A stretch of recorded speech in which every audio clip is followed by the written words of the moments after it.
Yo, what's going on, zombie enthusiasts, and welcome back to the channel. And for today I've got an updated personal deck profile past Photon Hypernova to survive all the Zone Locker enjoyers and set 5 fans out there. And since I know so many of you expressed your desire to get an updated TCG legal build, for this video is for you guys. And while on that note, I thank you all for the amazing support this past 2 weeks. And without all of that out of the way, let's get started, shall we? Alright, so to start off, we're running the 3 Mizuki like always, with the 3 Banshee and the 3 Unizombie. The standard set pretty much like never changes, but this time I'm also running 1 Solitaire. I did consider one of your guys' suggestions, and yeah, you're right, 1 Solitaire is quite good to boost up the consistency of seeing Unizombie. But also, sometimes you want to special summon Glow Bloom to go into Relinquish Anima to suck one of your opponent's problematic monsters. And following that, I'm running 2 Doom King Barrock.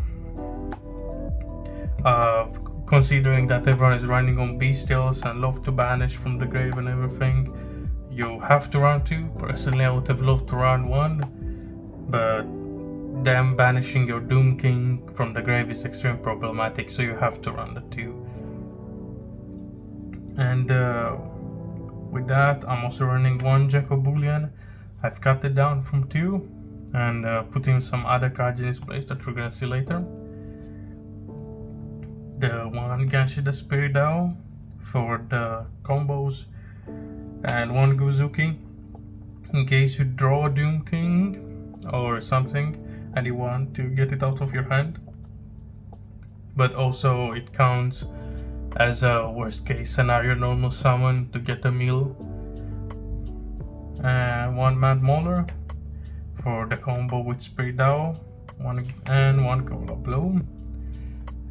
Pretty self-explanatory, but this time I'm also running 1 Sharon. Since Steel Elements got hit really hard, I have the excuse, since it's not meta anymore, to play it, and it took the place of the 2nd Jacobulian. Since this can discard any monster to special summon itself and mill 3, it's quite good. So that's it for the main monster lineup. Following that, we have some hand traps in Cypher and Gear Gamma. So many people are running Shifter right now, and you wanna use your graveyard obviously, so when they try to Shifter you just hit them with a Gamma. Or if they don't have Shifter, just hit their best monster. But since Cash is running everywhere all around and Despia, I'm running 2 Nibiru's. I found, yeah, you should probably run 3 to see it more often, but in some cases you draw the 2 and you draw the 2 and it's an absolute break, and you don't want to break on multiple Nibiru's. Plus, so many people are playing under Nibiru. That's it for the hand traps, so let's move on to the spells. For the spells, 3 Zombie World. I was debating on running it to 2 to focus more on consistency, but so many people are running Back Row Hate because of the Labyrinth and all.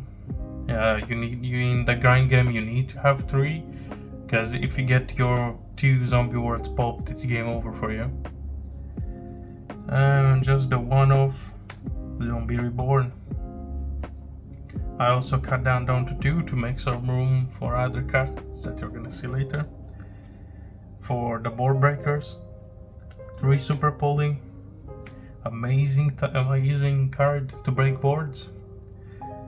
Pretty self-explanatory, and since Cash is everywhere around, I'm running 3 Book of Lunar Eclipse. I love it.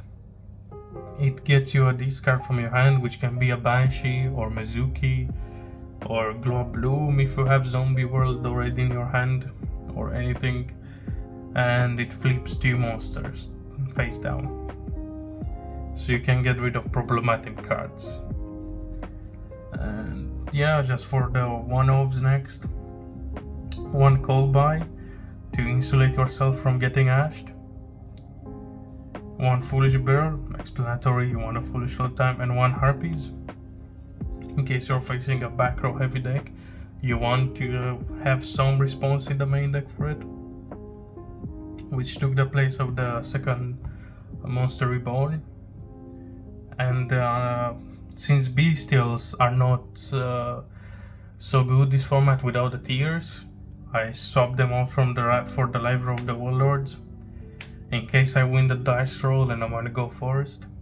This card is way better than the Bestials right now, since some of the decks out there are losing to Rivalry, even if you don't have Zombie World up. So yeah, that's it for the main deck. Mainly the only thing that changed was Siren and the addition of the Rivalry of the Warlords for this new format. So yeah, let's move on to the extra deck now. Alright, in the side deck, I'm running the 3 Bestials. I took them out from the main.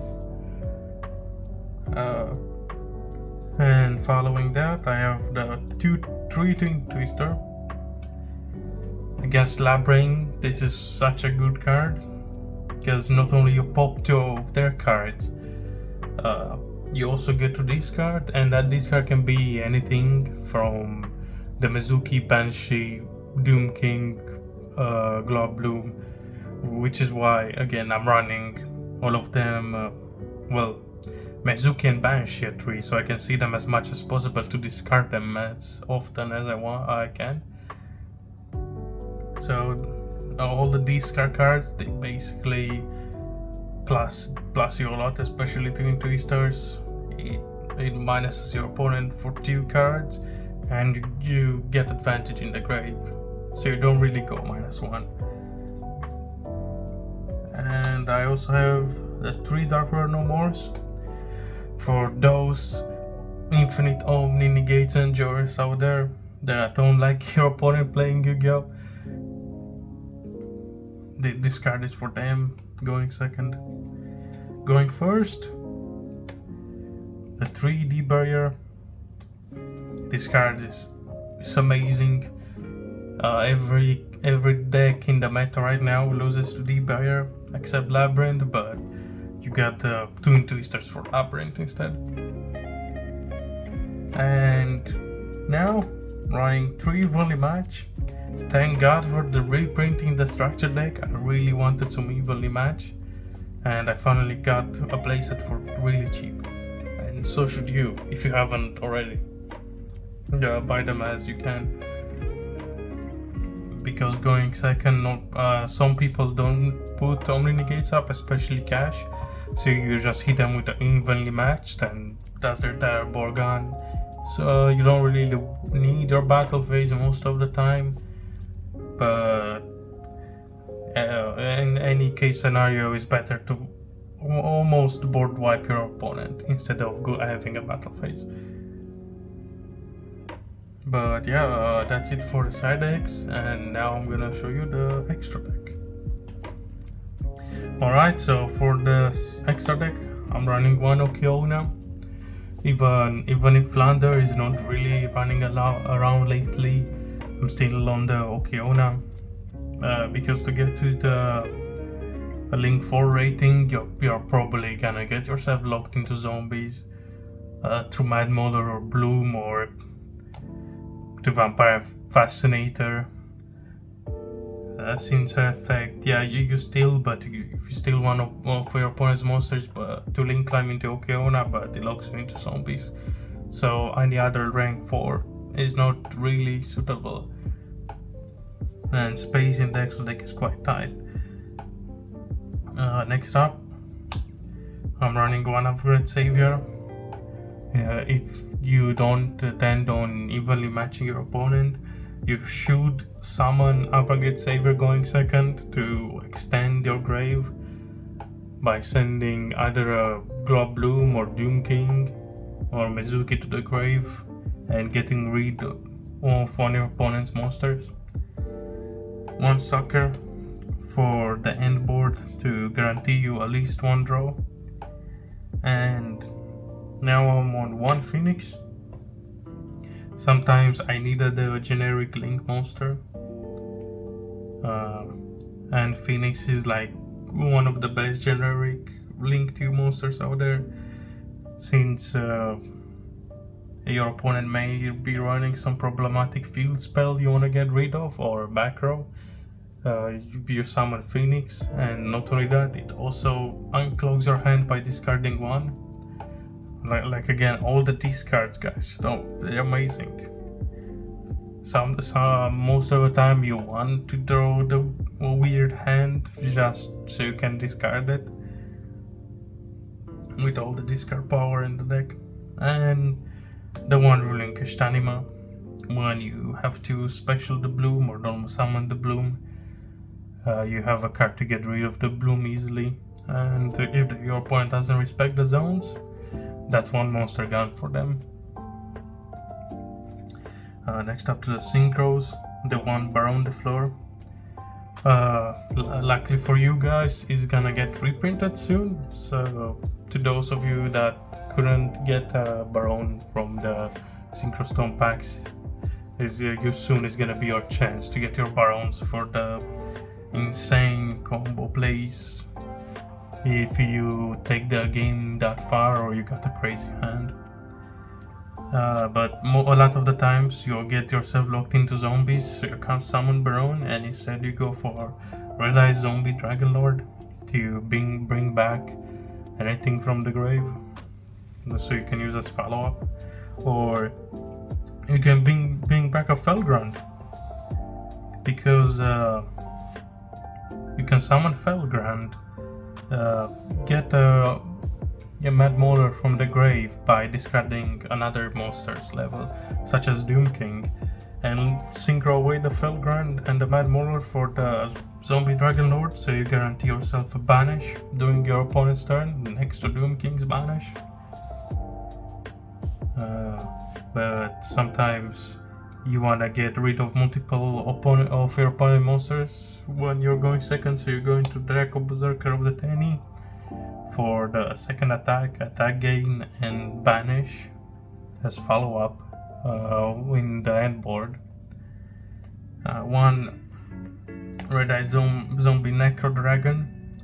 Again, in the grand game, you and your opponent are gonna have a lot of monsters in your graveyards, so just slamming down a Red Eye Zombie Dragon Lord after a few turns of playing is gonna get to some crazy levels of attack, and you can just run over your opponent's monster, maybe kill them if they're low on life points or the monster is low on attack, but also mainly to deal with those problematic monsters that are unaffected. And the last synchro, the one Immortal Dragon for the Spirit Dao combo and Mad Mauler. Also amazing follow-up. If your zombie is destroyed by battle, it's gonna special summon itself to Foolish in your next turn, or tank another hit so you don't take a hit directed to your life points. But in the end, I'm just running the 3 super poly targets, Draco Necro, like always. If you have zombie world up, anything can be super polyed. The one Mud Dragon for the versatility, and the one Garura Wing of Resonant Life. Since I picked this up, I found myself being able to super poly a lot of the decks I couldn't super poly before, and it saved me quite a lot of the games, but especially the draw one when you blink summon it away or whatever. It's really good. It's too bad it's quite pricey, but if you get the money to get one, or you can trade for one, do it. It's the best super poly target out there. and it takes the, if you don't have it, you can just use the Starving Venom instead. But most of the time, Mud Dragon can hit the same decks as Starving Venom can. But yeah, so that would be it for the update. I did run a lot of the tests with this deck, and I found it to have improved quite a lot from last time. So there's no reason to watch the last video anymore. And yeah, again, I have a big thank you for you all, for all the support you guys gave me, and hopefully you're gonna support me in the future too. And I will be seeing you all in the next video. Casus signing out.